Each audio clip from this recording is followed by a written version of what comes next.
I am not a homosexual. Okay. Part of my job was to keep an eye on Seth. Mr. Langdon is seriously eyeing a run for a congressional seat, but the scandal of an openly homosexual son... well, look at the damage the lesbian sister caused Newt. Actually, she was a half-sister.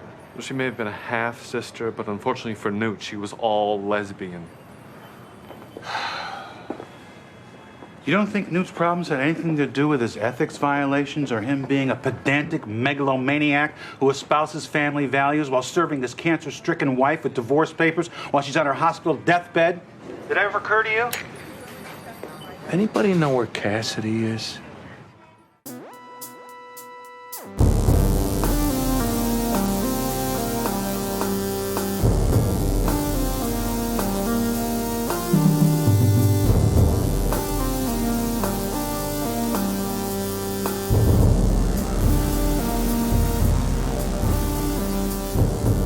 In New York City, sexually based offenses are considered especially heinous.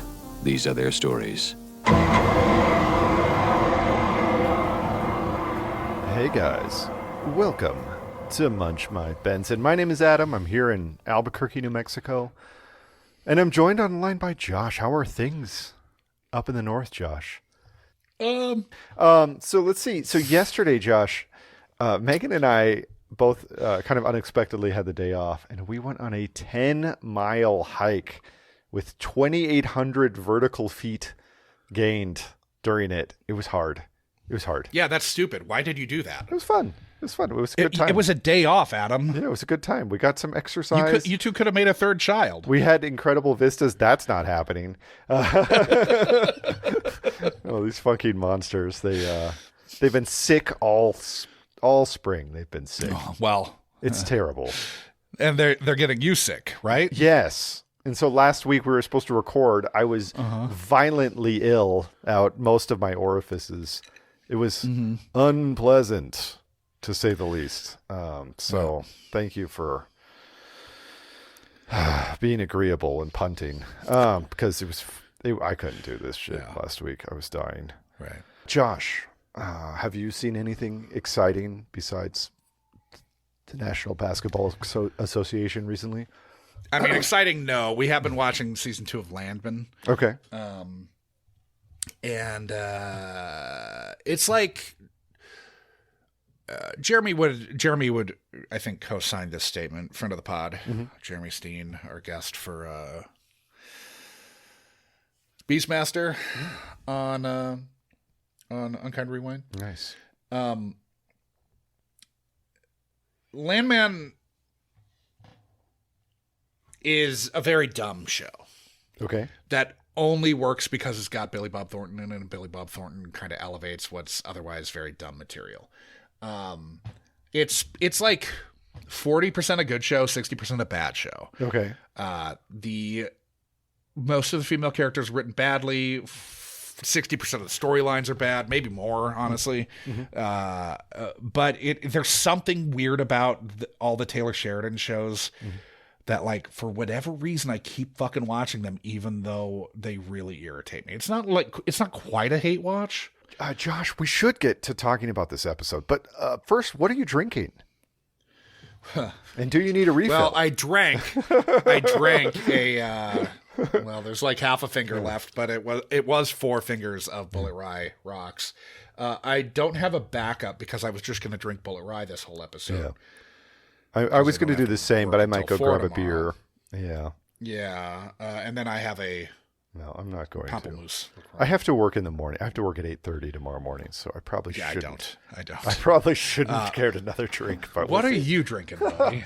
Out of my Tony's on the Pier, Redondo Beach, I'm so California. glad. I'm so glad you found it. I know. You got that at the... It's so refreshing. But I am also drinking... Now we're like really synergistically, linked here. Yeah, I need to get you a VLA koozie next time I'm down that way. Yeah, big time. But I'm also drinking Bullet Rye on the Rocks, and I have water as my backup, which I'll probably just stick to water. I do have a water here also, in addition to the LaCroix, but I may not touch the water. We'll see. Nice. Guys, this week we watched from season 1, episode 11, Bad blood. A body is found on a Tribeca rooftop, beaten to death and covered in semen. The Vic was a resident of the building, Seth Langdon, who was the son of an influential right-winger, William H. Langdon, the head of the Moral Coalition, which advocates for gay conversion therapy. Benson and Stabler first stopped, therefore, is William's office. Langdon denies that his son was gay, but does admit that he was confused and going through a rebellious phase. Of course, William also thinks that homosexuality is a choice that weak people make, and tells them that Seth had completed a sexual reorientation course that finished a month ago. Seth had been at a party in the building till 1 a.m. the night before, so Munch and Cassidy visit the hosts, who tell them that the party was a very civilized get-together with mostly older, well-to-do friends. Seth had arrived with a blonde gentleman, but they quickly got into an argument and the blonde guy left while Seth grabbed another beer and said he was heading up to the roof deck. Other neighbors, Jesse and Lorraine, tell Benabler that the music was pretty loud that night, so Jesse went up to ask them to turn it down around 1. They also heard a bottle smash and saw a blonde guy get into a car and leave. They get a hit from the car service. The man's name is Stephen Hale, so Bensler meet him at his Upper East Side building. Lo and behold, Hale is William Langdon's assistant from the Moral Coalition, so they asked him to come down to the precinct where they can talk without his kid and nanny overhearing. When Munch walks into the interview, Hale loudly proclaims that he isn't gay, but he was tasked with keeping an eye on Seth. William Langdon is considering a run for Congress, and his candidacy could not survive a gay son. Munch proceeds to get into a superheated argument with Hale about Newt Gingrich, which prompts Cragen to send Cassidy in for the rescue. Hale tells him he tried to get Seth to leave the party, to which Seth told him to tell William to stay out of his life. He regrets not trying harder to persuade the young man, and the rest of his story checks out, so he's sent home with an apology. The team pivots to checking out the various A-listers on the party's guest list. Composer Andre Lasnik tells Jeffries and Cassidy that while he had been flirting with Seth, Seth disappeared while he was in the bathroom, and he left the party for the Carlisle shortly thereafter. He tells them that one Joe Bandolini, boyfriend of a New York assemblyman, filmed the entire party with his camcorder. Bandolini happens to be an NYPD officer and is therefore deep in the closet, so Olivier have to do quite a bit of convincing before he agrees to let them see the tape. Meanwhile, Munch, having learned the secret of Benson's father, starts off on his own off-the-books investigation.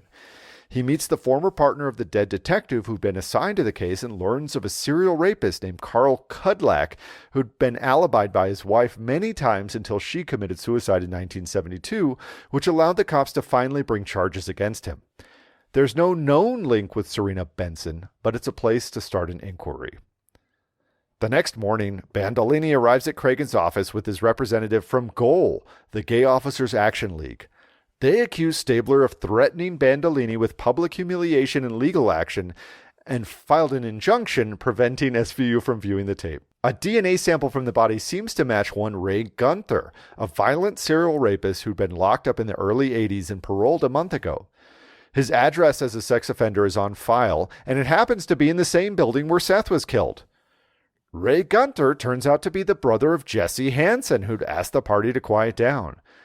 Jesse says he doesn't know where Ray is, but his wife Lorraine tells Cassidissance that Ray had a huge psychological hold over his younger brother, and that while Ray stayed with them for only a week, she kicked him out when he asked his younger brother for a job.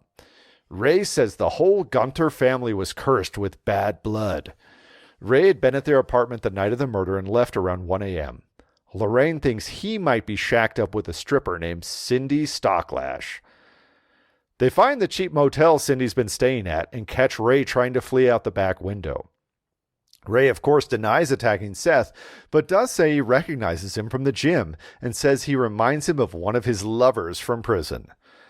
Sadly, more conclusive DNA results prove that Ray is not our perpetrator, though the perp had to be a close relative of Ray's. A disheveled and confused-looking Jesse is brought in, but asks for a lawyer when Stabler demands a blood test. Outside, Cassidy, Munch, and Jeffries reminisce about the Ray Gunther trial. Ray tried to mitigate his sentence by claiming that he and Jesse had been raped as children by their father, which Jesse had denied on the stand.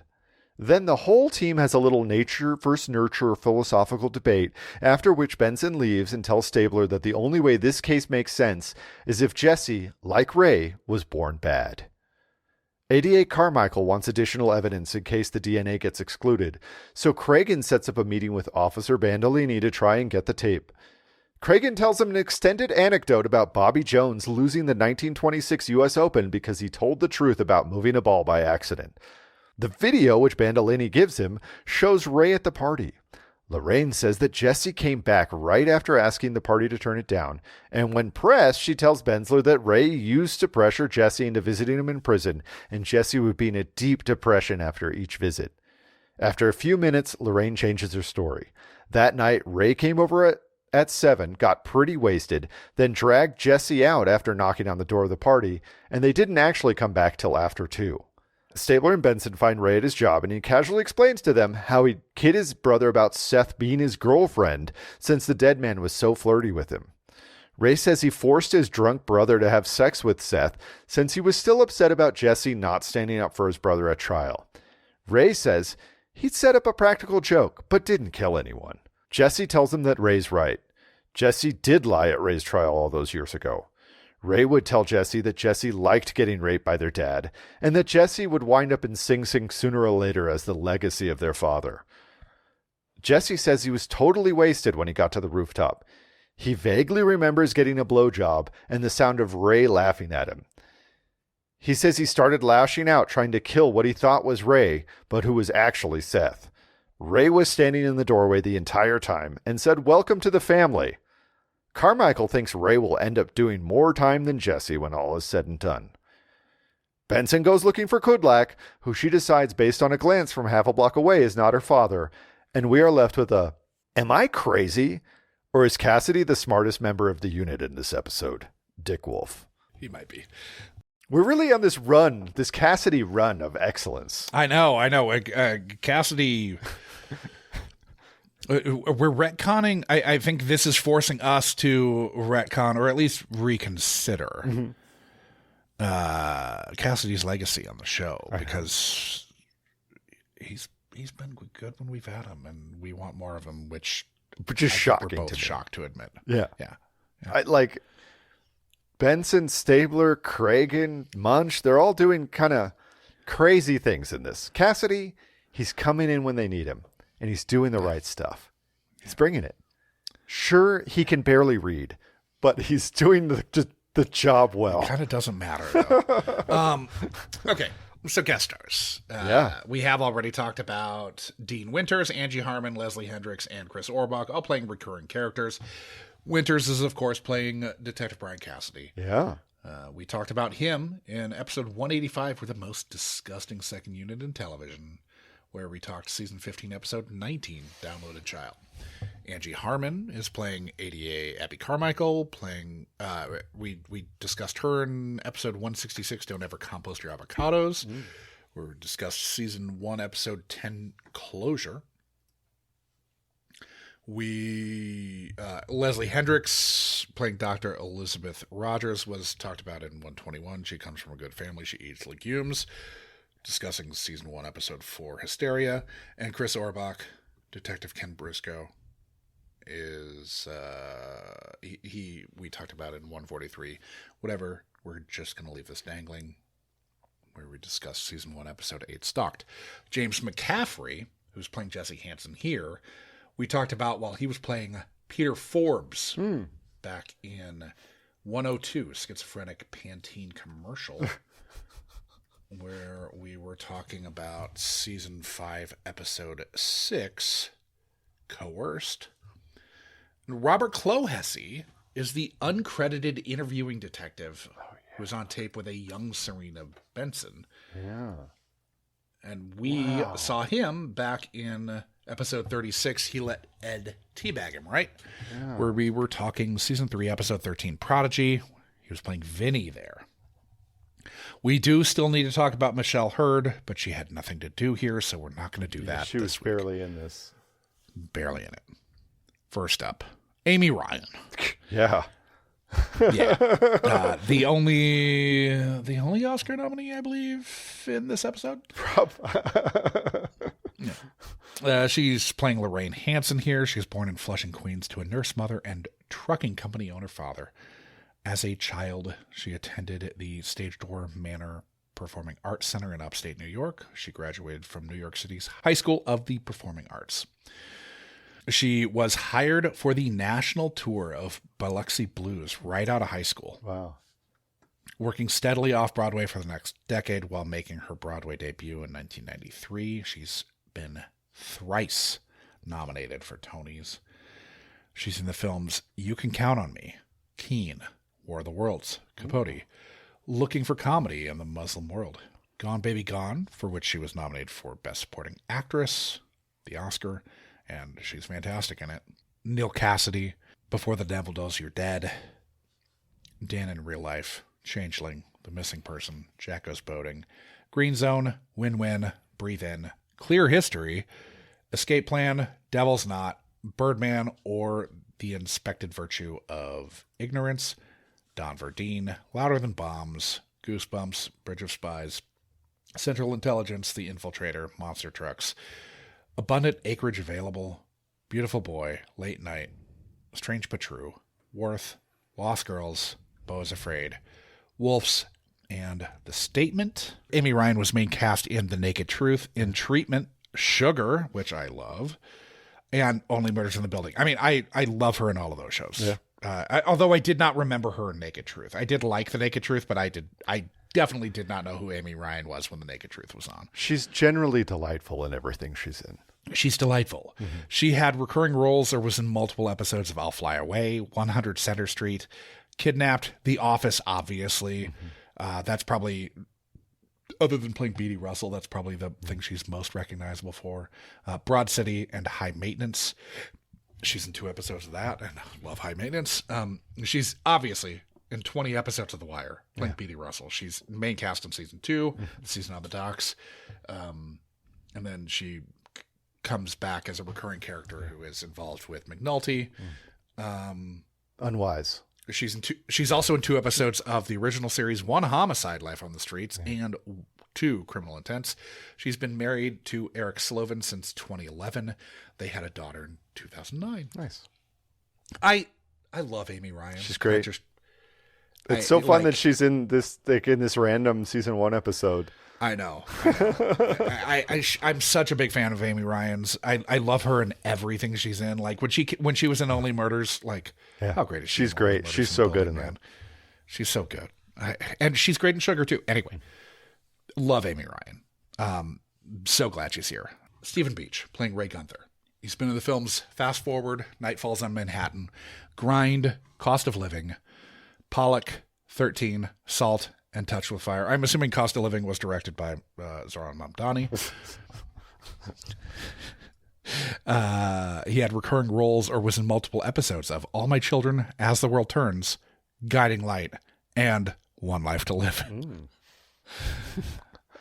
He's in 2 episodes of New York Undercover, 1 Trial by Jury, 2 Criminal Intents, 3 episodes of the original series, 1 30 Rock, and 1 more SVU as a different character. Stephen Barker Turner is playing Stephen Hale here. He was born in St. Louis, graduated from Juilliard. He looks to have done a fair amount of stage work both in New York and on regional stages. He's been in the films Book of Shadows, Blair Witch 2, Satellite, We Pedal Uphill, and Seducing Charlie Barker. He's in 1 episode of the original series and 1 Criminal Intent. He was married to actress Jenny Bacon, who we will see twice from June of 2003 to September of 2013. They have 2 children. In 2020, he married actress Antoinette LaVecchia, who we saw playing Mrs. Pauletti in episode 117. I can't imagine what the S&P call for this episode was like, where we discuss season 7, episode 6, Raw, the incredibly racist episode of this show, maybe the most racist episode of the show that we've seen. Oh yeah, we'll see her again in Holden's Manifesto also. That was with but Marcia Raw Gay. Was, that was the Marcia Gay. Oh yeah. But the one where they introduced Marcia Gay. You said star. Seducing Charlie Barker. I just want to be clear. It's Barker. I said Barker, yes. Because I heard Parker, and then I saw the cover. I said Barker. And I was like, that's a but weird... B's and P's are not discernibly different. That's a weird-looking cast for a seducing Charlie Parker film. Yeah, very white cast. Then we've got Peter, I'm assuming Rini, playing Officer Bandolini. Mm-hmm. He was raised in Long Island. He attended college on a scholarship, eventually earning a BA in Humanities and Theater Arts. Eventually earning a BA in Humanities and Theater Arts from Brandeis. He has an MFA in acting from Tisch at NYU.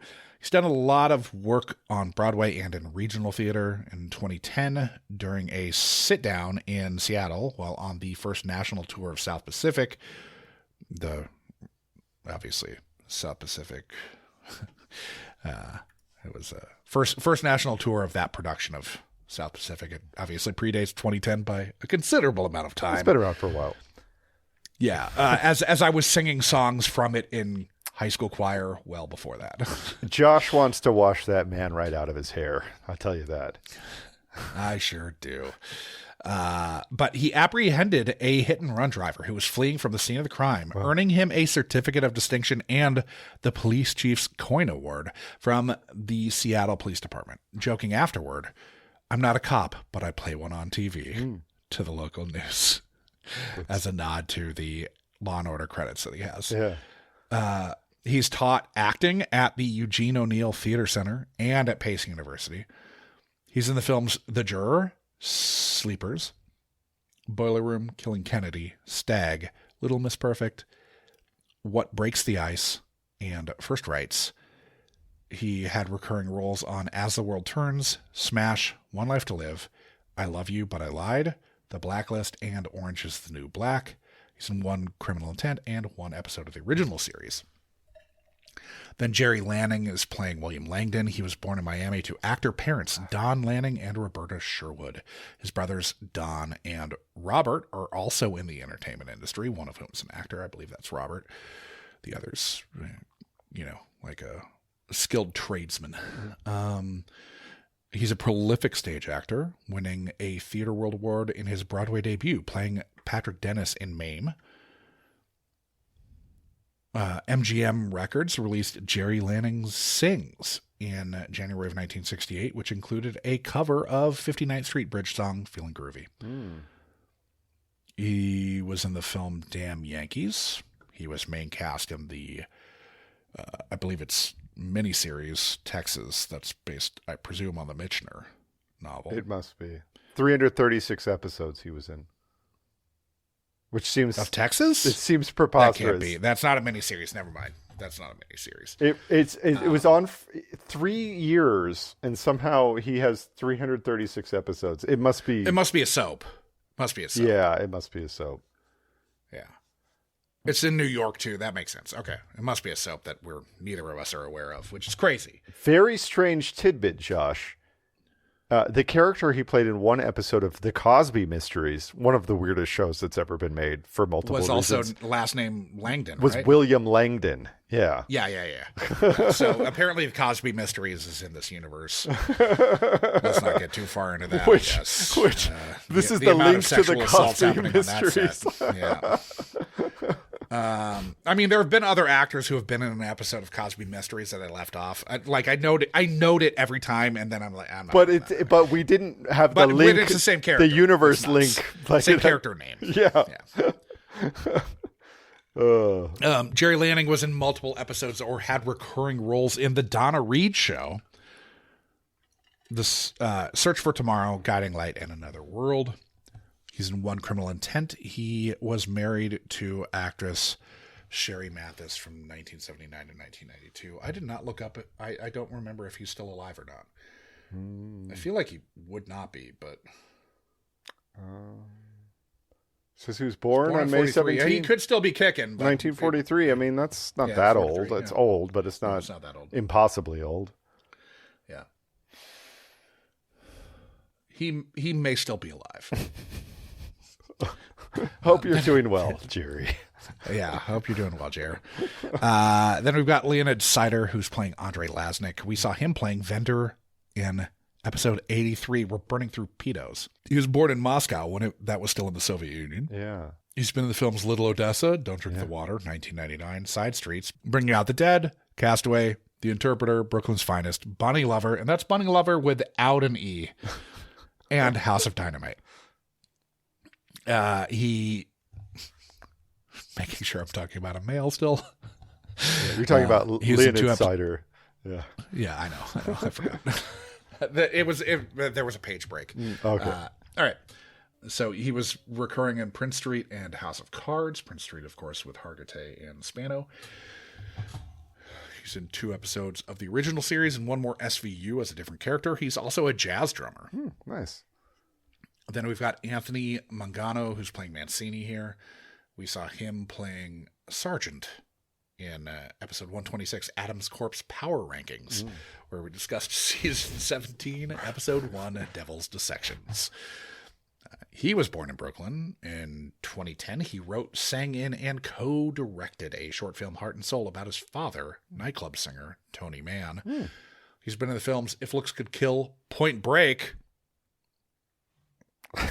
8 Heads in a Duffel Bag, The Corporate Ladder, All Saints Day, The Exchange, Raising Helen, The Signs of the Cross, Inside Man, Made in Brooklyn, Priceless, Roadie, West End, The Family, Sweet Lorraine, Our Time, Courier X, Empathy Inc., Fifth Borough, Fresh Kills, Winds of Silence, Saturday in the Park, A Brooklyn... What? That can't be the name of that movie. A Brooklyn? Okay. And Love Story.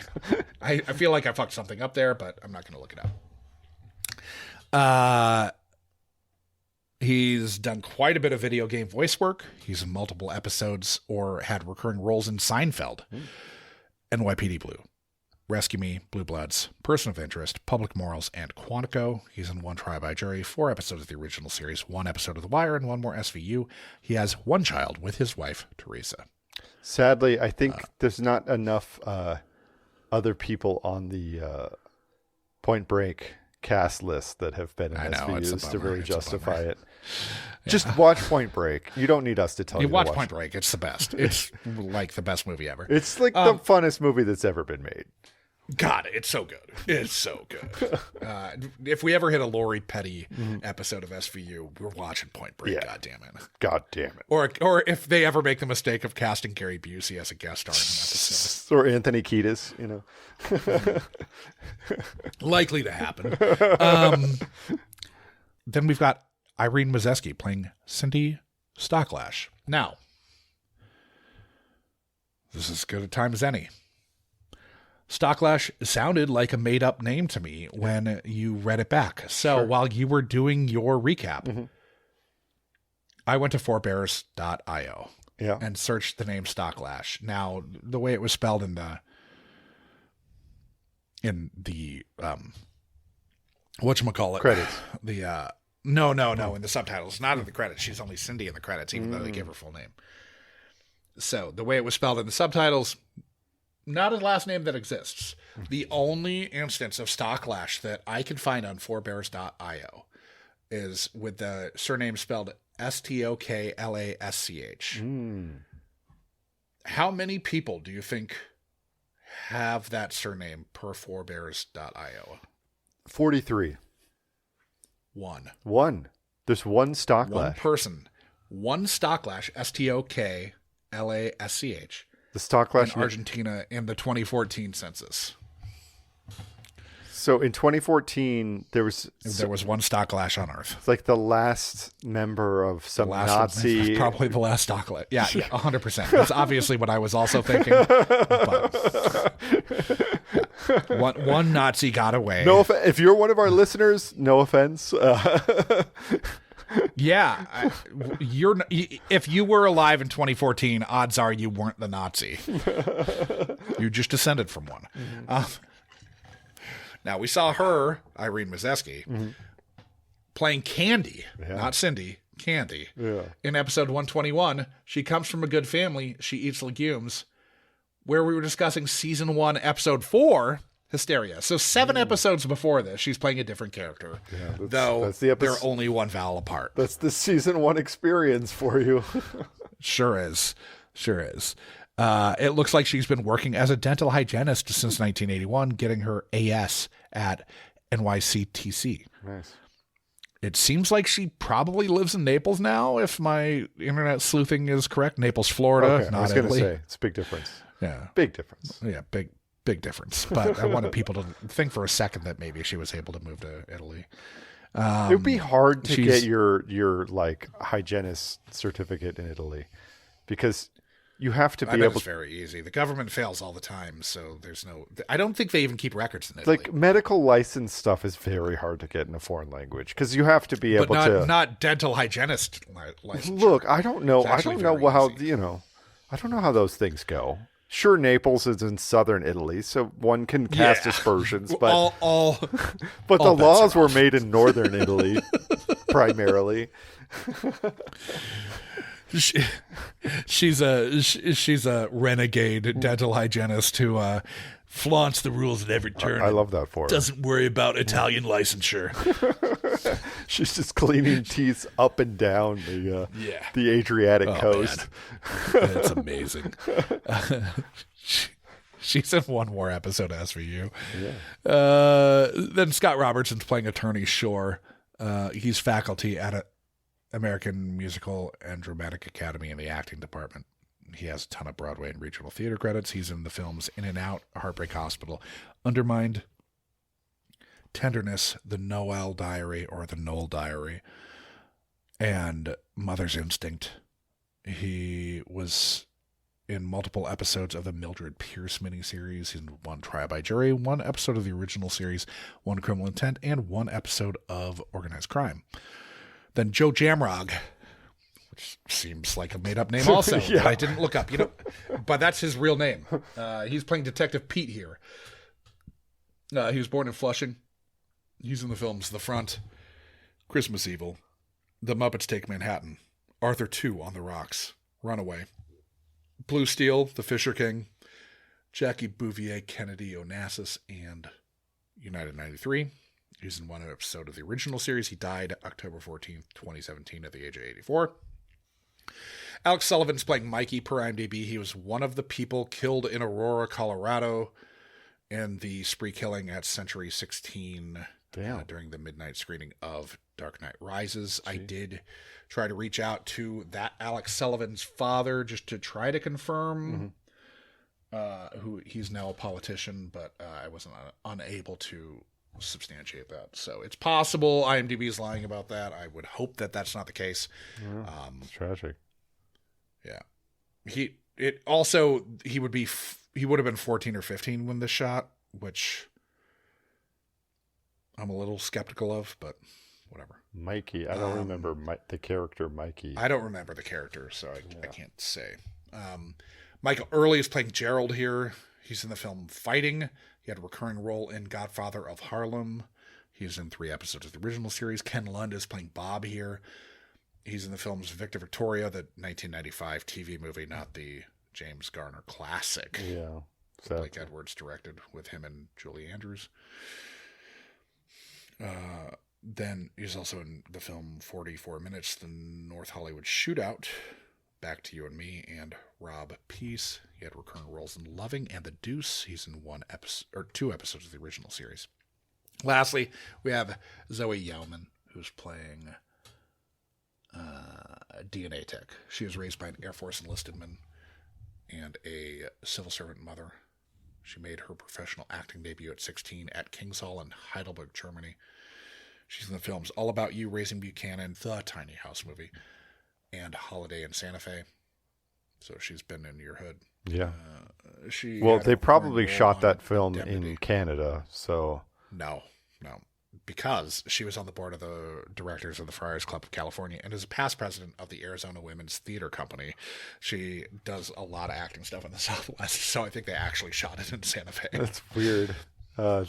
She like her. I went to her website. And okay. she's like She's big on Southwest, like Vegas, Albuquerque, Arizona, like all kinds of like Southwest. I will tell you, it is a Mario Lopez star vehicle that very much has the look and feel of a Hallmark film. So it's kind of weird that it's not filmed. Is it not a Hallmark film? I assumed it was, but I thought they did all of their productions in like Winnipeg. Like, I don't know if you know this, but New Mexico has a lot of tax credits, Adam. It does, and they clearly are in Santa Fe because I can see them setting up in the plaza, which is weird. Or at least they have B-roll that was. yeah, that's true.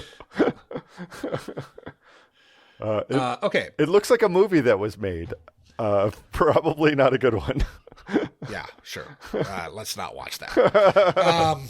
All right, so. The episode.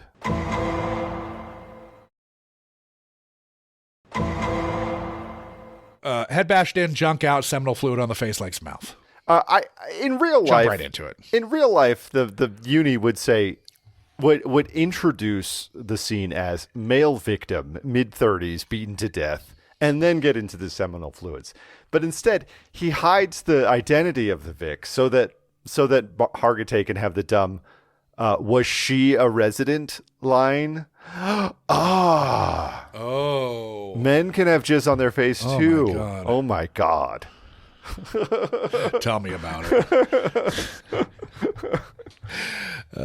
Benson jumps to the conclusion that the Vic would be a female. Mm-hmm. Then we get it that it's Seth Langdon. He lived on the 6th floor. Yeah. He's the son of William H. Langdon, who thinks homosexuality can be cured. Yeah. Now, we get to the precinct very quickly. The cold opens brief, fast, and and we get to a scene where functionally concerned, where Cassidy is having a hard time reading. He's struggling. Yes.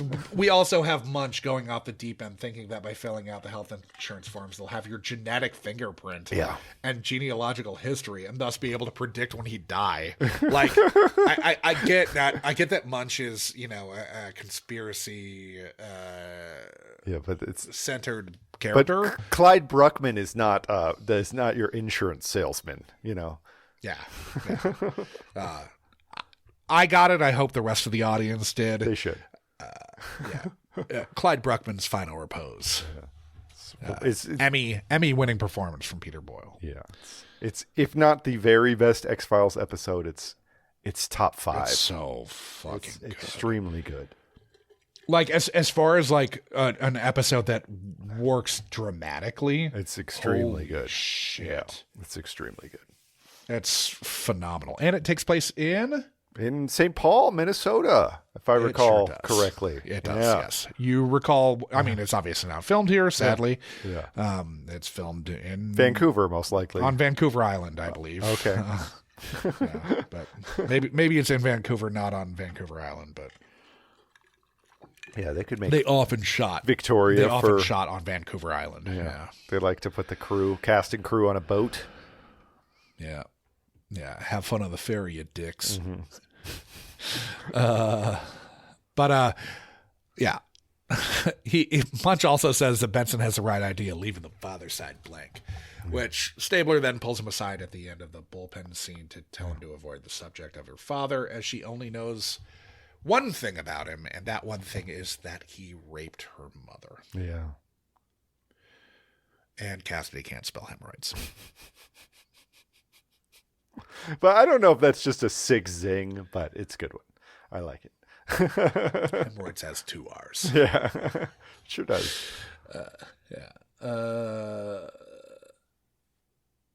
Then we go to the Moral Coalition. Yeah.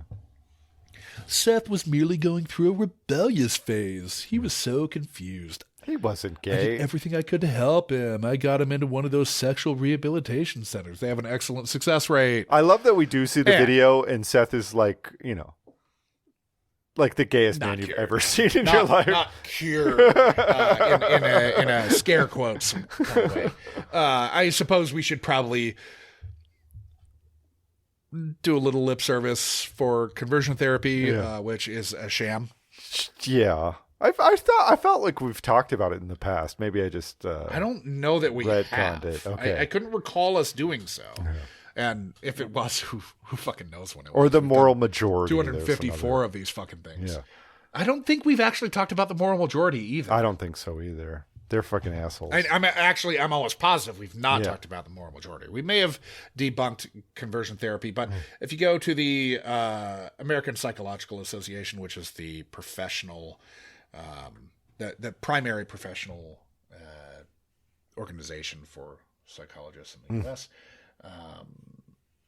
if you go to their site, Evidence Against Conversion Therapy, in 2020, a review study in clinical psychology, science, and practice found that reported success claims often contain methodological limitations such as biased recruitment or a retrospective design that weaken the validity or prevent the generalizability of results. Many studies report negative outcomes associated with sexual orientation change efforts and gender identity change efforts, such as depression, relationship dysfunction, and increased homonegativity.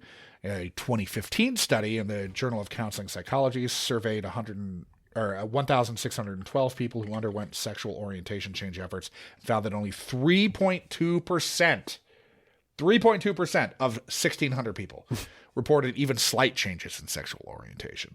Wow. That's probably lower than the number of people that just wake up one day and decide that they're bi or whatever, 100%. That's wild. Crazy.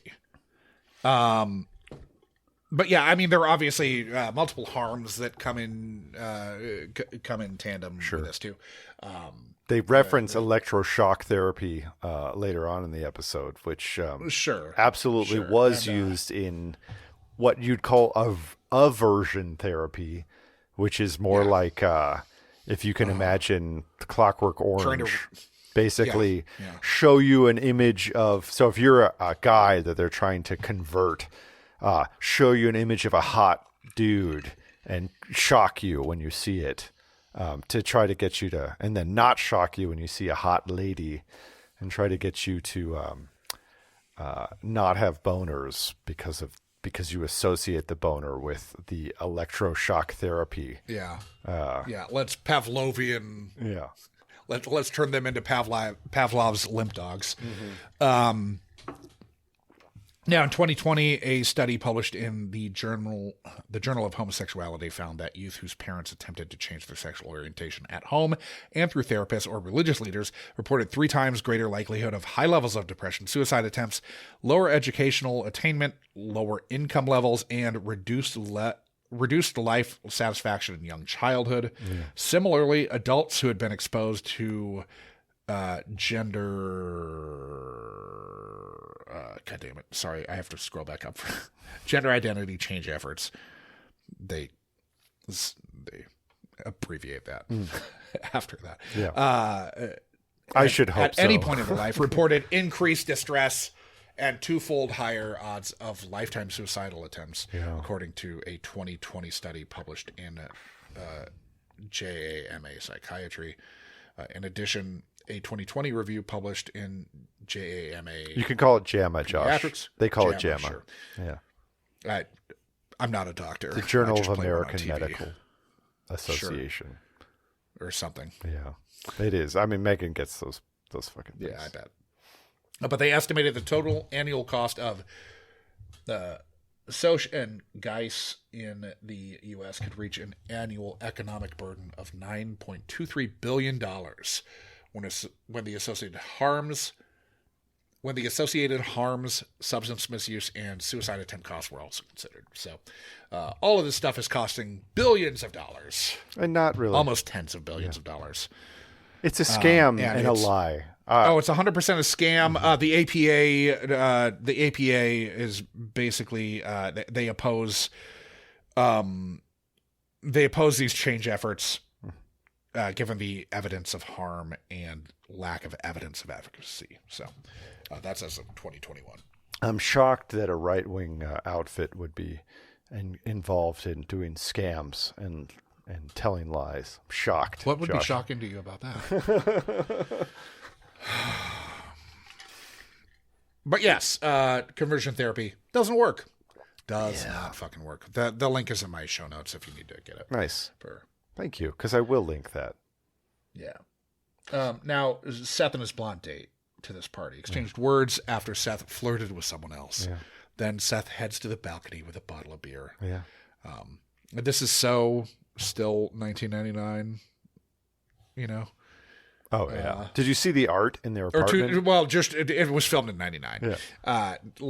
There's no way that any of these gay guys are drinking beer at this party. I wouldn't think so. I mean, I don't want to paint too broad a brush, but these guys seem like a cocktail crowd to me, or at least 100%. a nice a tart chablis, Sure. Yeah. No, wine and cocktails, 100%. Get it. Now one of the homeowners hadn't tended bar since Studio 54 closed. Now that got me looking. Studio 4 opened in 1977 to Studio 54. 54, sorry, to great acclaim. And it closed It sure did. in 1980 because its founders were found guilty of tax evasion. Now, the building remained a bar and a club, and it reopened several times, sometimes had different names. It now is... What were the names? I can tell you in a moment. At one point, it was called... where am I? God damn it. I had a good... shit. Now, you got me all... Sorry. I read all this shit. I am oddly curious about this because you hear about all of these people working in clubs. It was called the Roxy at some point. None of these bars lasted very long. God, where is it? Nowadays, it is like a huge venue, 1,000-seat theater. That also has an upstairs and a downstairs, a cabaret space upstairs, and another club downstairs called 54 Below. So it's lean in, Yeah, exactly. I mean, that's definitely they're making money on it. Where are the other? I mean, it's so it used to be a CBS soundstage. Yeah, it's been active on that location.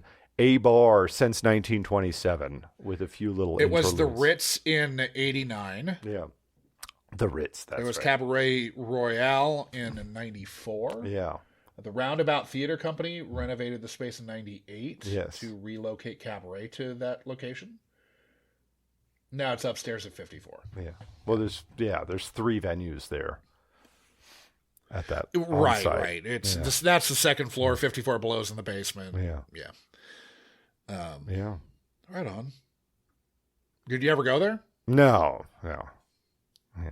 No, I went to It had a Roxy foyer, which is probably why you're... Exactly. Yeah. There I am down. The Ritz in the Cabaret Royale. It's a very long Wikipedia entry. It's like one of the longest. It sure is. It's not short for... Holy balls. Yeah, it's ridiculous how long it is. I'm scrolling... Well, a lot of it... The last half, or maybe more than half, is just references. Okay. Citations. Yeah, that's true. The citations are so long. Still, it's a lot. It's a lot. It's a lot. But yeah, since 1998, it's like a Broadway venue. Roundabout Theater comes up, and when I'm doing dumb searches, but I leave out the theaters that it's playing, and Roundabout comes out. We never made it to a show. We're not really theater people.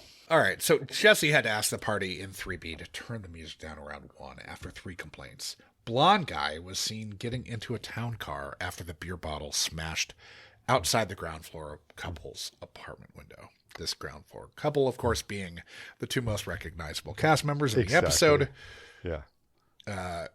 Future Oscar nominee Amy Ryan and James McCaffrey. Yeah. But long credits list on both of those guys. A lot of credits. You definitely your mind goes, I bet they're going to come back.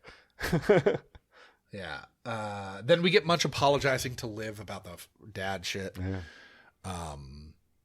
And it's like a real sincere apology. He goes out of his way later to do the stuff that we'll get into. So then Stephen Hale was driven to an Upper East Side brownstone. Yeah. When they get there, it's the same guy that they saw. The Moral Coalition. And this bro has a family. And as He does not want to say the GAY word in front of his kid. That's for sure. so he's like, I'm not a gay. I was his watcher. Langdon's going to run for office, and he can't be undone like Newt was. And Munch loses it over Gingrich, which is a very 2000 moment here. Exactly. And it's like, I mean, whatever. We don't need to get into Newt Gingrich. I don't think that he was undone by his lesbian sister. I don't think... He sure. Well, these dipshit like right wing politicos might think so. Yeah. He was undone by being a massive piece of shit. As most of them are. Shockingly. Then as much as losing it over Gingrich, we get anyone know where Cass is? With very funny. Let's bring him. Very funny, very funny. Seth's journal supports Hale not being in a relationship with Seth. Yeah. So that is quickly. Everything's Hale says checks out. Yeah. Now Move on to the next.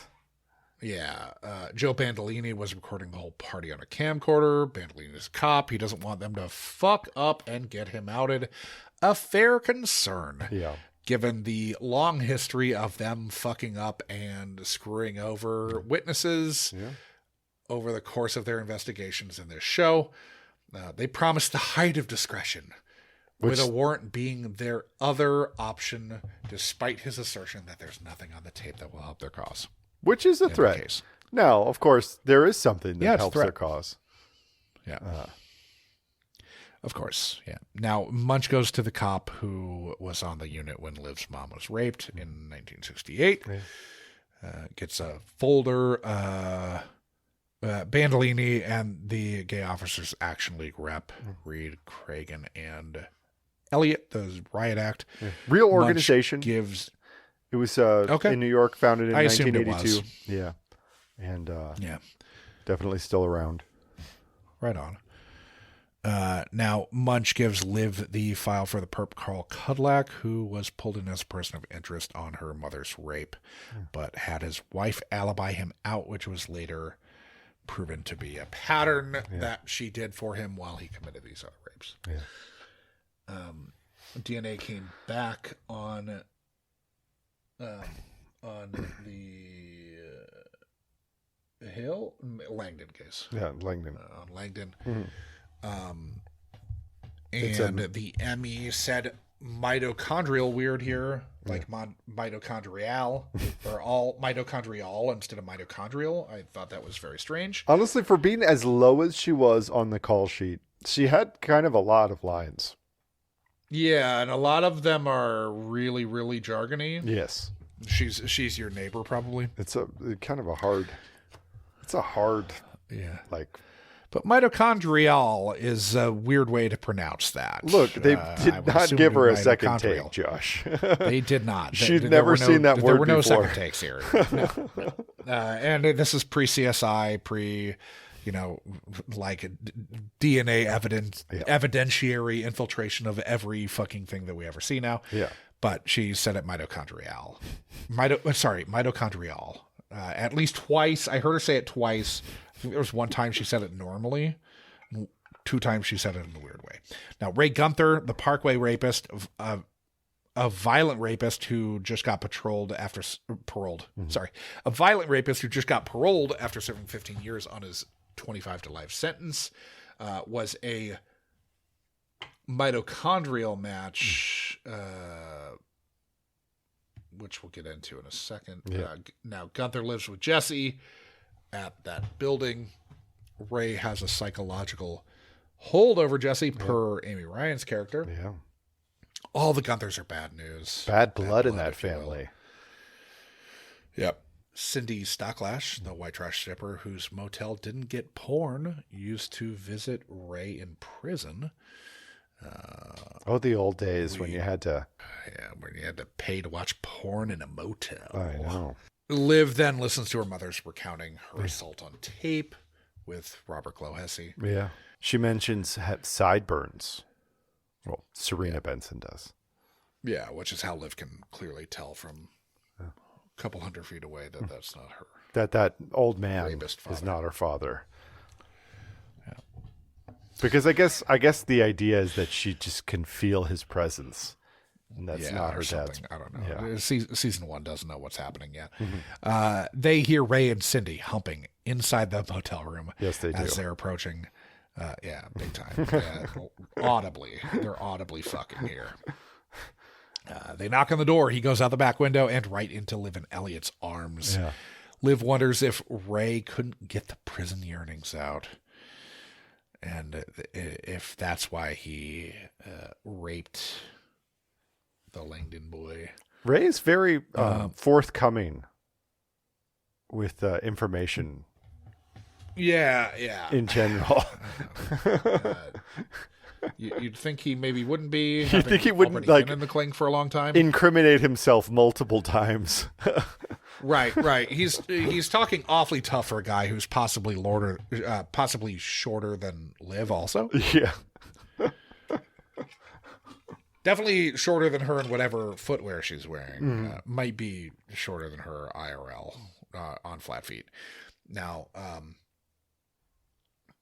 he jokes that Seth reminded him of a bitch he had in prison. Mm-hmm.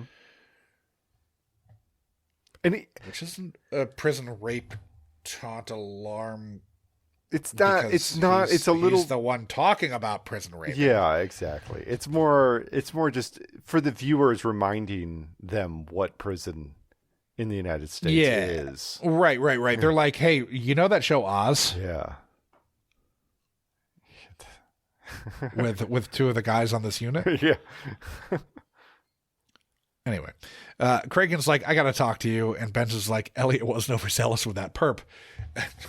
Giving way too much immediately because he wasn't as overzealous as we've seen Elliot with a perp. He was pretty but quick to put his foot on the guy's neck. Sure, 100%. But in 1999, 2000 terms, Yeah. it's a little different than it is in 2025, 2026, where we'd immediately be like, I can't there'd be breathe. 50 Yeah. people recording this bullshit. Yeah, Exactly. 100%. Yeah. 100%. I can't breathe. Now it's not 8 minutes and 32 seconds. Or Sure. yeah, I saw that. But still, no bueno. Classic This is a Elliot. propaganda show. Classic. Propaganda show. We have a podcast about a propaganda show. We sure do. Yeah. Want to do a Wire show?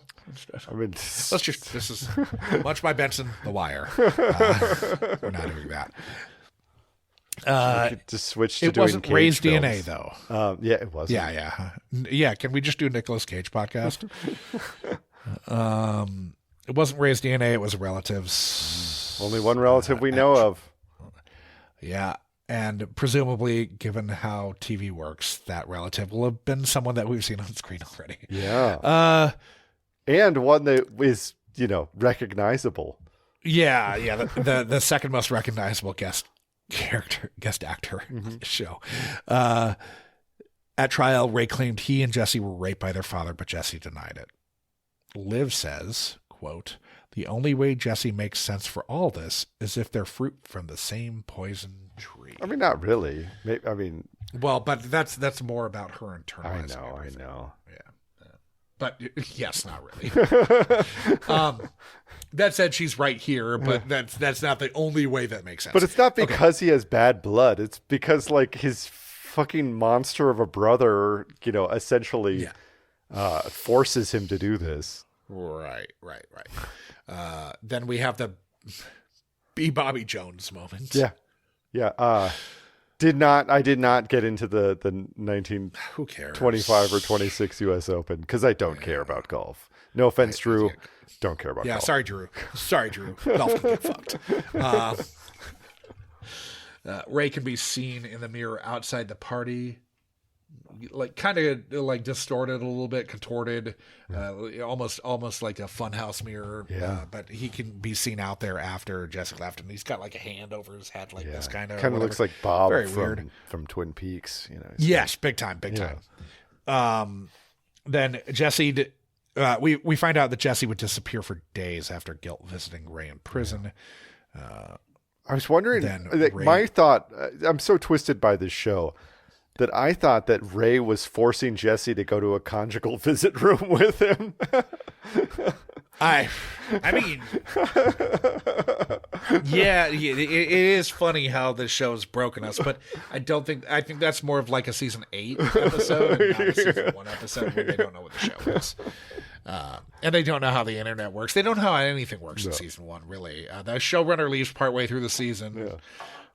But he was still it's breaking him. He was still EP. He's on still there here. Yeah. Yes, he's still there here. But then Ray dragged Jesse out again, and Jesse didn't come home until after 2. That's what we find when they re-interview Lorraine. Ray told Seth to go up to the roof to meet Jesse up there. Jesse was blackout drunk. Yeah. Then we find out that Ray did 15 years because Jesse lied at the trial and said that their dad didn't rape him.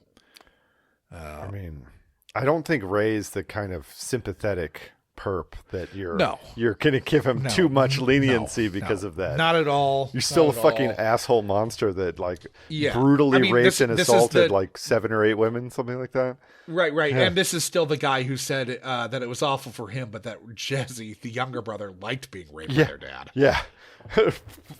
Wild stuff. Dark shit. Wild stuff. And then we find out that Ray was laughing at Jesse while Seth was blowing him. Yeah. Then Jesse kept thinking that it was Ray he was hurting when he beat him to death, basically. Yeah. And Ray's like, "Welcome to the family." Okay. Wild stuff. And then Liv's like, "That guy, he's not my father." Yeah. And that's the episode.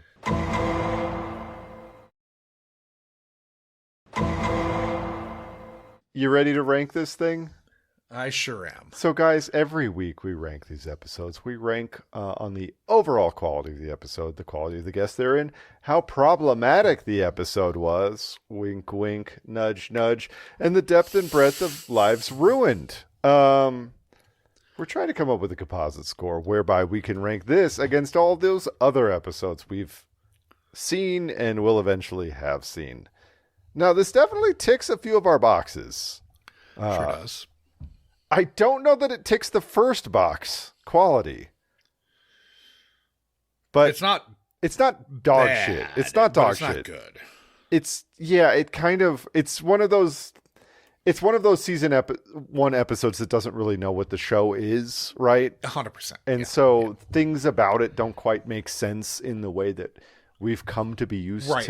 If you stop to pay any attention to what's going on, you will notice mile-wide plot holes that you could drive through. Yeah, and the weird philosophical digression convos where Jeffries and Cassidy are opining about the nature versus nurture debate. It's not right. You need a professional at the helm here, and you don't have one.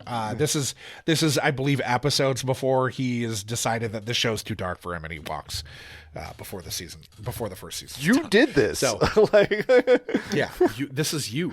You made this anyway. Quality wise, it's like what, a 3 or 4? I think a 3. Let's give it a 3 because I really do think it's essentially ticks the rest of the boxes pretty high, Sure, and I don't know that it's very good. No, it's not. Yeah, it's like no. So the quality of the guests, look, I mean, Amy Ryan's fantastic, and she doesn't have a ton to do here, but she's good. She's really good. Sure, and I think McCaffrey's good too. I agree. James McCaffrey's very good in this episode. Ray Gunther has an easy villainous role to play. Sure, but he does it with elan.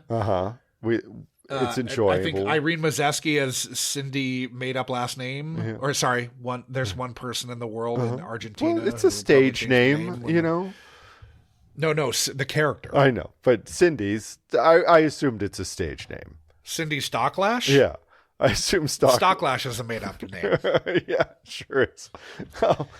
But season 1. I enjoyed her part. I thought that Peter Rini she was fun. She was very fun. I thought that Peter Rini as Joe Bandolini Yeah, nice, I thought he fun was ride. good and had like a kind of grounded actually role had to an- play, he- unlike he had everyone a else we're talking about. Deceptively interesting role for it being a smaller part. I thought he was Yeah. good.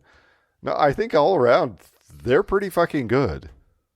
Yeah. Angie Harmon, we love her, you know. I obviously had some issues with how Zoe Yeoman was pronouncing mitochondrial. Sure. But Josh, thankless But role. minor. Again, thankless. You're the second to exposition last dump role. actor on the call sheet. But she had more lines than like all of the people above her. Yeah, but they're all just Anyway, like random jargon. You have to say all this random jargon, and you have to get it right on the first 100%. take because in 1999, CSI is not a show yet. yeah, this is not when shot they on filmed this. This is not shot on digital video. This is shot on film. We don't have the budget for takes. No. Now we just don't have the time for it. Yeah.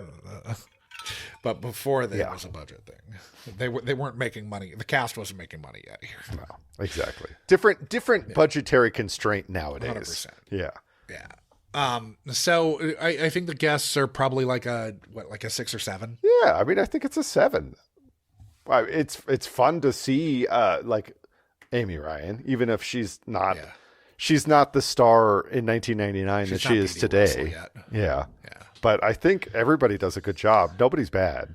Now the next category, I'm fine with 7 is what I put down. Okay. Next category, it's pretty goddamn problematic. I mean, how What many makes you say that? how many the brother times relishing and do they mention oh yeah, you left a little evidence in the victim's mouth that they I think Benson says that to Ray Gunter. How many times do they talk about semen on the dead man's face on or in the dead or in victim's- his mouth? Yeah. There's Ray. Everything about Ray is problematic. There's Ray saying that he didn't like being raped by their dad, but that Jesse. But fucking Jesse loved it. sure did. Yeah. Yeah. Yikes. The welcome to the family after I like goaded you into getting blown by and then killing this innocent gay man whose father was a right-wing zealot who tried to make his child not gay again through conversion therapy. Yeah. But mostly for his own fucking personal gain. To be 100%. It's all about his own fucking political career and bank account. Right, 100%. Piece of shit. Everything about Cindy Stocklash. She stands by her man that she's known for all of 1 month. Well, no, she used to visit him in prison. Oh, she did. I missed that part.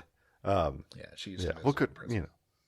Good for her. I mean, Ray talks about his prison rape exploits. Kind of a lot. Oh yeah. That Seth looked like one of his bitches in prison. Yeah. Also, and pretty much everything that comes out of Ray's mouth is highly problematic. Ray goes like to this isn't one of those episodes that's like Ray's been out of the joint for a month, and he's kind of like got a lot of routines for somebody. He goes to the gym, not just once or twice, but it's like he has like a gym routine 1 month into his freedom. Yeah. Anyways, it's weird. Yeah. It's. I don't think it's a 9. Yeah, it's like an 8. I think 8's fair. Yeah. And then so depth and breadth of lives ruined. Obviously, Seth is dead. The moral coalition is poisoning the minds of Americans assholes. Oh, sure. Right. Okay, but I'm talking about the damage that they've wrought to the world. But maybe William Langdon's dead gay son. You think maybe that'll like bring him to the light? I don't think so. Yeah, he'll be like, I love my dead gay son. Like in Heathers. Probably not though. This guy sucks. Although it might sink his congressional candidacy. Yeah, it might sink which his- that's yeah. good. So that's actually a positive outcome. Yeah, he can't become Lindsey Graham. Yeah. Lady L. He can't become Lady L. So we have It's a little lower though. but You basically just have Jesse You and have Lorraine Jesse. as Jesse you has have Jesse and Lorraine. Yeah, but Jesse's victimhood is it's a fairly dark plot that we were laying out for Jesse's life. But like Seth's death, the fallout from it can't be that high because his dad's such a piece of shit. Yeah, we don't see anybody there's nobody that loves Seth that is a good person. Right. And Seth ostensibly dies because of the thing that his father, who's a piece of shit, is trying to strip him of. Yeah. I'm not saying. I just wonder if the society gays are going to move their party scene elsewhere, though, and that's kind of a fallout that you hadn't considered. Because sure, I think that it's a bad look for your invite list when your guests are getting brutally murdered. On the rooftop terrace, which was a lovely terrace. So is this like a 5? I think it's probably a 5. 5 sounds right. Okay. It's like the Jesse fallout. I think a different iteration of SVU could have landed the Jesse fallout. Even more. a year later, this works better. Like Neil Baer probably would have nailed this. And made it certainly by heartbreaking. Season 3. And I think the actors are doing the work. I just think the show doesn't really know what to do with 100%. subject matter like this, because it's heartbreaking stuff that they're like, I don't know. Let's make some laugh line about semen honestly, on the kid's face. This also probably works if it's a Warren Light episode. Yeah, no, absolutely. Although it would have to... Like this is the kind of territory that he tends to be able to land. Yes, exactly. He could land this. With either of them, obviously I think Physique probably can pull this off with Alon as well. Yeah. With aplomb. But no, I think almost, not Chernuchin, but almost at any of the other versions of the show could probably land this in a stronger way. Not that they don't entirely, but Warren Light 2.0 might be so dreary that it's not fun, but the first time around. Like season 14 or something, this might work. Yeah. So, 5. We'll call it that. Yeah. And that gives us a 5.75, which is about right. That's about right. It's got funny moments. It's got strange moments. Cassidy is weirdly all right in it, as he often has been recently. Very weird. It's hard to we're really in that collectively. The Cassidy salad days right now. The halcyon days of Cassidy. Yeah. But let's see. Maybe we'll get another one. Let's fire it up. Who knows? Episode.lol. Which was built for this podcast by friend of the pod, Flet, who also co-created Cinequote.net with my unkind reorn co-host, Sean McGrath. Episode.lol is telling me that there are 599 episodes of Law & Order Special Victims Unit. I don't know if that gets us through to the very end, but of this season that's airing presently, but probably does. Anyway, the tape is spinning. Bill and Ted do not like this one bit. I hate that part. And I don't need to look this up because I know we've not done it. I know we've not done it because this was an episode that Munchy could vote for the last 2 Munchy's Choice episodes. Excellent. We've landed in season 20. Oh, God. Episode 22. Okay. Diss. DISS? Yeah. All right. When a pop star is assaulted in her home, the SVU investigates the public feud between her rapper husband and a competing recording artist. Finn's family ties to a suspect take him off the case. This one features Amber Stevens West, who is Shadow Stevens' daughter. Yeah. Snoop Dogg. Yes. That's what it is. Yeah. The rest of the names don't look familiar, but they might be. Oh, Orlando Jones is in it. Yeah. Yeah, you know him. Fun. The former 7-Up guy. Yeah. Which is how everyone knows him. Wasn't he in a movie with David Duchovny? I believe he was. He was in. Yeah. He was in Evolution. That's right. That's what it was called. Yeah. Act like you don't know that. You have the Blu-ray behind you. I don't. In 4K. You have the 4K Blu-ray of Evolution behind you. Wow. Yeah, so this is one that Munchies have wanted us to watch. Some Munchies have wanted us to watch. Not enough of them for us to. Not enough to have, yeah. But this has been in consideration for a couple of rounds of Munchies Choice votes. So it should be fun. Yeah, it'll be. Even though it's season 20. It'll be fun for the listeners, probably. Whether or not it's fun for Adam and I is an entirely different matter, as we will have to trudge through and really wrap our heads around one of the last episodes of Micro Chernuchin's tenure. Yeah. The crazy thing is we've got to be getting pretty low on Chernuchin episodes, right?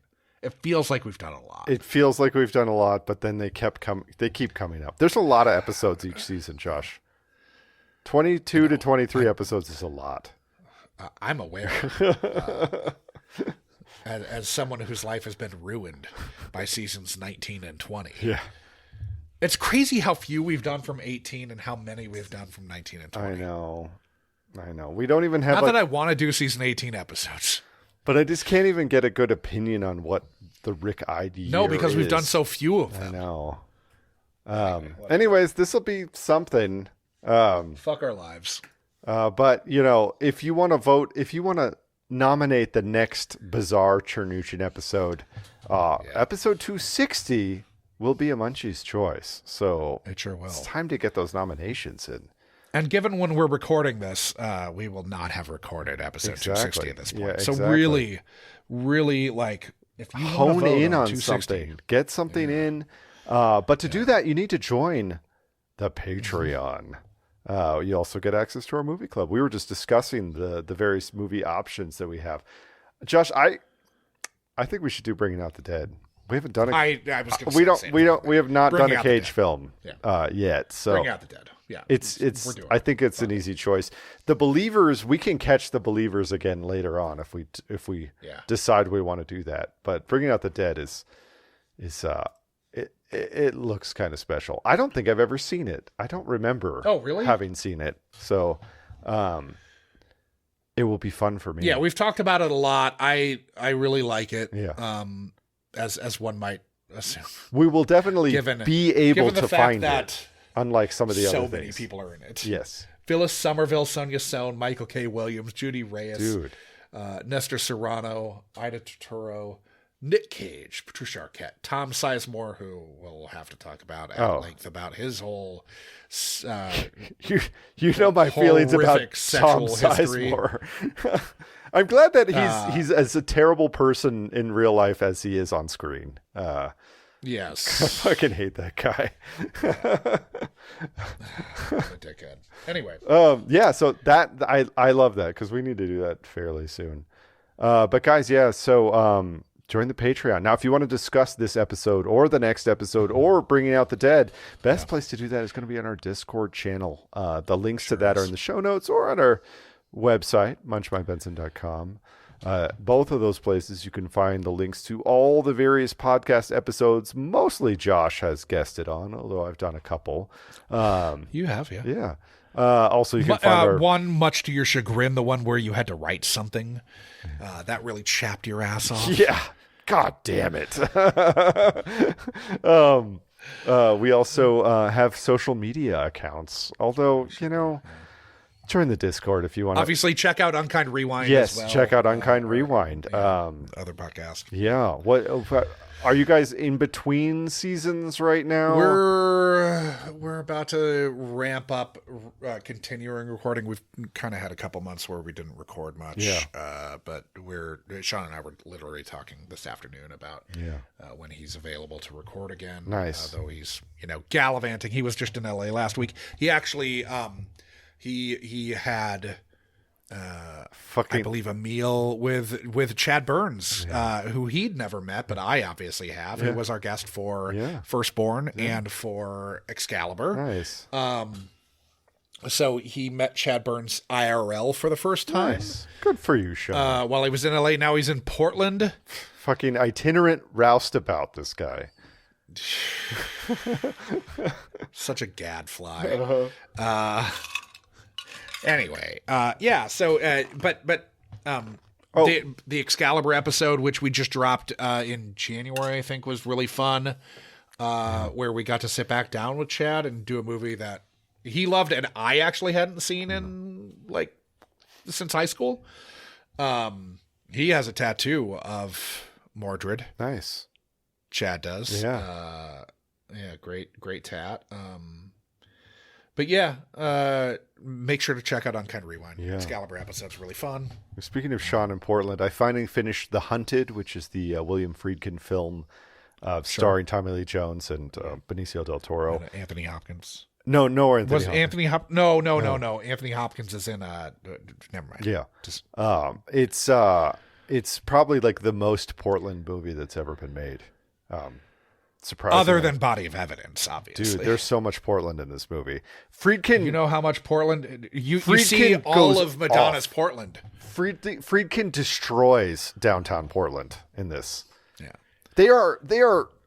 Willem There's a Dafoe chase lives in scene- a houseboat in Portland in Body of Evidence. There's a chase scene on the light rail in this, Josh.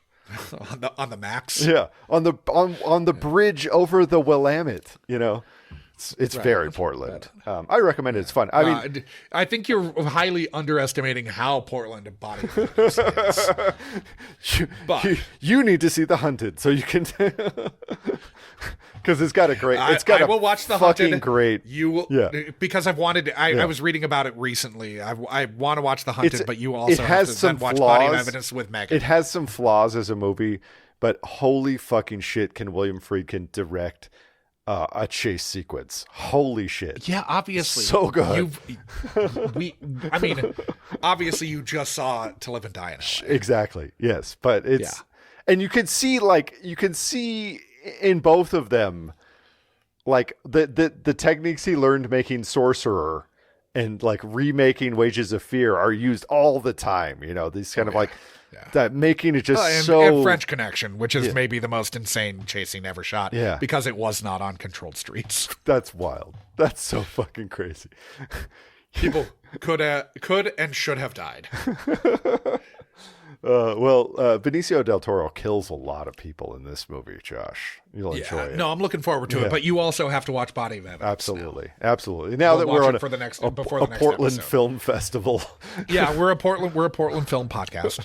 Then we'll watch Deep Dark. Nice. And then we'll branch out to the rest of Oregon, and we can watch. No, just to the rest of Sean's oeuvre. But I'm willing to watch, Kindergarten Cop again if I have to. Sure, that's Astoria, though, Yeah, I isn't know. it? Not It's a Portland? story. It's a story. There's a number of classic Astoria films, but Goonies. But yeah, Josh, I think we've done this. I interrupted you before you got to continue talking about social media. But yeah, we have social media, we have Zazzle, we have all that shit. Yeah. We need to not be on Zazzle anymore. I know, and but just it seems sell like through, so much Shopify work. or something on our website. It seems I like know, so much but, fucking work. All of our shit on Zazzle's been taken down anyway. God so damn who it, gives a Zazzle. shit? Yeah. Fuck you, Zazzle. You dicks. Seriously, piece of shit. Yeah, we need to work on that, but man, someday. We need to have someone draw pictures of us with our Tony's on the Pier glasses and see if we can get sponsorship that way. Absolutely. Tony's sponsor us. We talk about your bar Dude, / restaurant. We've talked about Tony's on the Pier a lot. Hundreds of times. Hundreds of times. To make no mention of, we also, I need to reach out to Little City about a coffee sponsorship deal. Yeah, it's another. That would be great. Yeah. We could both work there. If we could get a Sip My Benson or something like that. Oh yeah. Sip My We Benson could just blend. steal. We could just steal Marin's old justcoffee.coop. Pow! I shit my pants. Justcoffee.coop. That was his old ad read. Munch My Aroma. You know. Oh yeah. Munch my terroir. Yeah, there you go. I think on that note, I have to get up early tomorrow, so I think it's time to get out there and start munching, guys. I don't work until 4, so I'm okay. Yeah.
Don't worry. I'm sure he'll have plenty to say once we get the go-ahead to take his blood.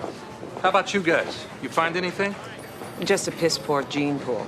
You think Jesse was just born bad? That's bold. Destiny isn't predetermined. I don't know about that. There have been cases of twins separated at birth, growing up in completely different environments, who go on to commit crimes with the same MOs. It's eerie. Actually, they've proven transplanting genes from one species to another can alter behavior. Well, look, we're not rats. We're humans. It all comes down to how you're raised. You instill morals, values, the kid will turn out all right. If not, well, then you got trouble. Nature, nurture, ad nauseum. You're assuming a level playing field at birth. I don't know that there is.